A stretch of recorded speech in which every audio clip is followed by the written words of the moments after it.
Hello बच्चों, आज हम लोग कक्षा 6 का 18 पार्ट शेरशाह का मकबरा का प्रश्न उत्तर पढ़ेंगे। पहला प्रश्न है हमारा, शेरशाह ने जनहित के लिए कौन कौन से कार्य किए। तो उत्तर है, शेरशाह ने अपने शासनकाल में जनहित के लिए बहुत कार्य किए जो निम्नलिखित हैं।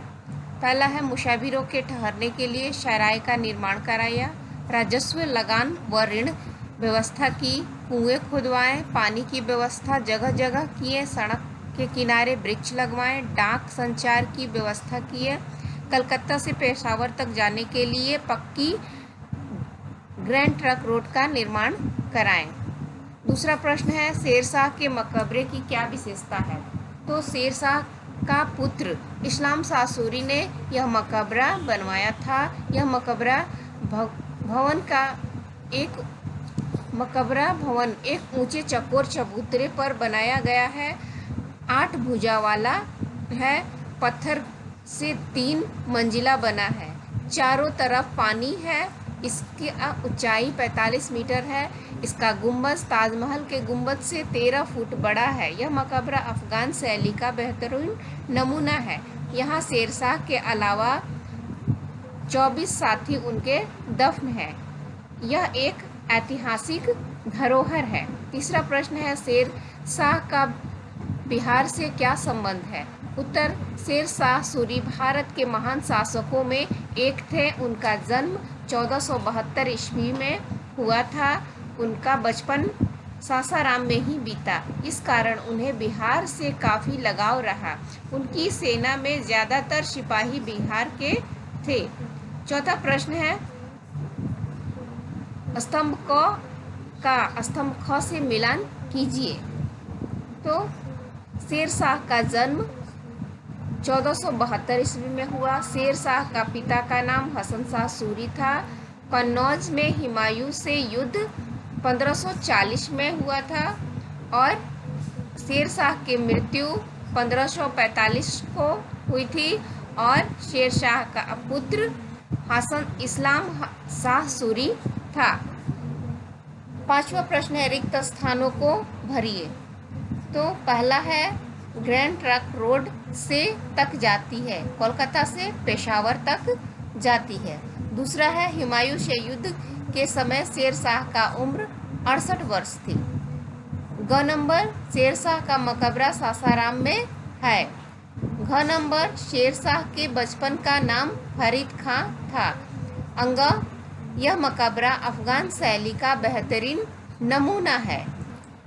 पाठ से आगे प्रश्न 1, अगर आपको कहीं का राजा बना दिया जाए तो आप आम जनता के लिए क्या करना चाहेंगे।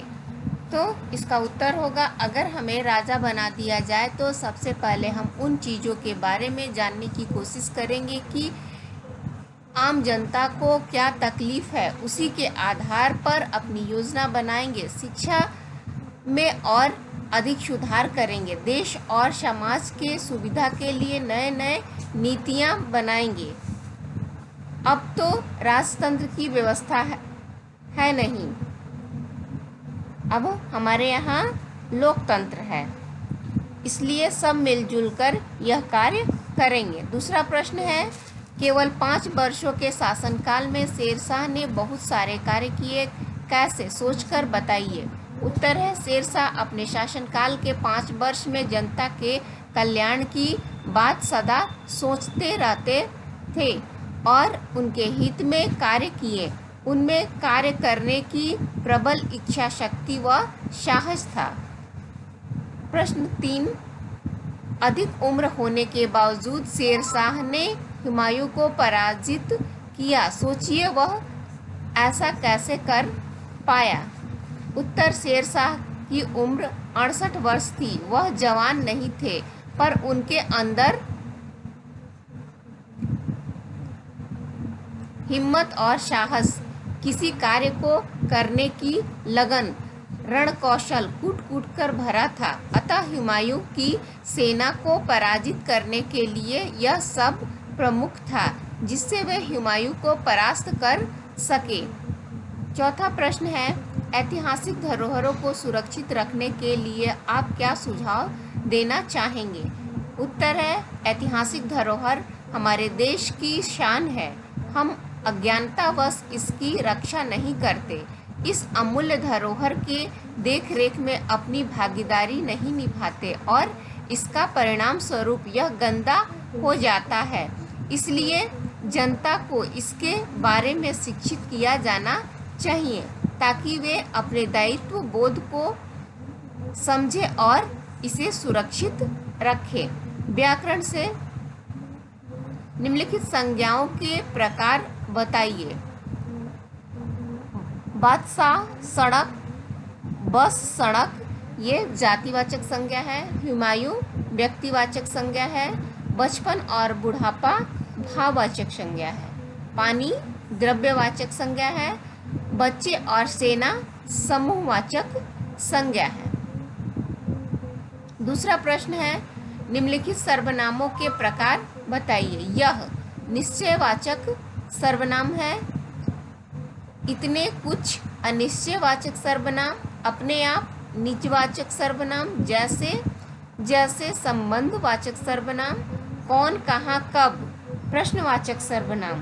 तुमने, सभी पुरुषवाचक सर्वनाम है।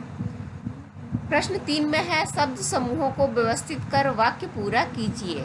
उल्टा पुल्टा कुछ शब्द दिया गया है, इसको व्यवस्थित करना है। जैसे यहाँ पे दिया हुआ है एक अब सड़क, सब बहुत गई आ पर चौड़ी।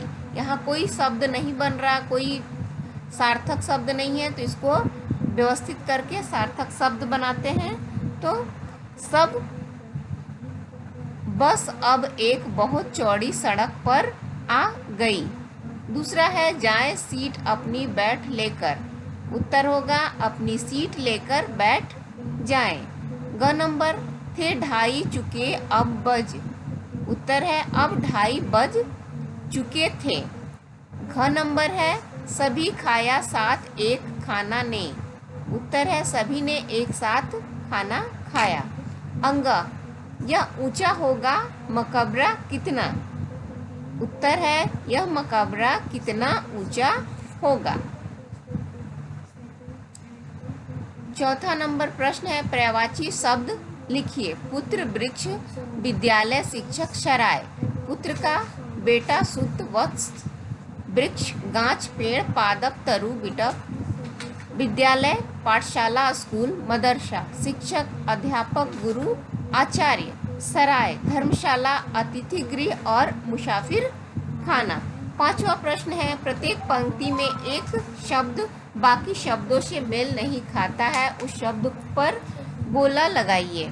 तो यहाँ कलकत्ता, पेशावर, कन्नौज, सिपाही, ये जगह का नाम है। कलकत्ता, पेशावर, कन्नौज, सिपाही जो है बिल्कुल अलग है, यह इन शब्दों से मेल नहीं खाता है, तो इस पे हमने गोला लगा दिया है। शेरशाह, हुमायूं, बाबर, ये सारे नाम हैं, लेकिन ये प्रधानाध्यापक क्या है, पद है। मकाबरा ड्राइवर, खलासी, कंडक्टर। एक ड्राइवर, गाड़ी के लिए ड्राइवर चाहिए, कंडक्टर चाहिए, खलासी चाहिए, परंतु ये मकाबरा जो है बिल्कुल अलग हो जाता है। झील, सरकार, नदी, समुद्र। झील, नदी और समुद्र का संबंध पानी से है, जबकि सरकार का संबंध पानी से नहीं है, ये बिल्कुल अलग है। कुछ करने को, हमारे देश में शेरशाह के मकाबरा के अलावा किन किन बादशाहों के मकबरे हैं और वह कहाँ है, पता करके सूची बनाइए। तो ताजमहल जो है, इसमें मुमताज़ महल का मकबरा जो है ताजमहल उत्तर प्रदेश में है। टीपू सुल्तान का मकबरा मैसूर कर्नाटक में है। अकबर का मकबरा सिकंदराबाद आगरा यूपी में है। हुमायूं का मकबरा दिल्ली में है और औरंगजेब का मकबरा औरंगाबाद महाराष्ट्र में है। धन्यवाद।